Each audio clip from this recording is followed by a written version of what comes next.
Enormne količine padavina koje su zahvatile Banoviće proteklih dana nisu za sada, prema informacijama nadležnih službi, izazvale veće probleme.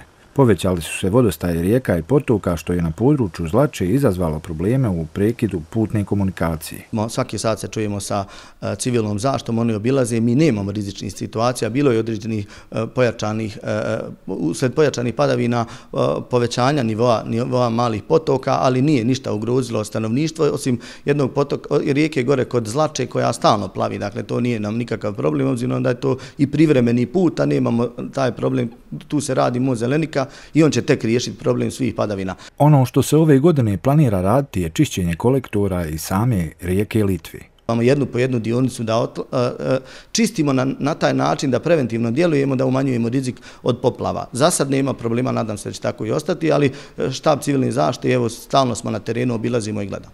Ekipe civilne zaštite su neprekidno na terenu te obilaze rizična područja. Ono što nije dobro je da se i za naredne dane najavljuju nove padavine koje bi mogle izazvati nove probleme.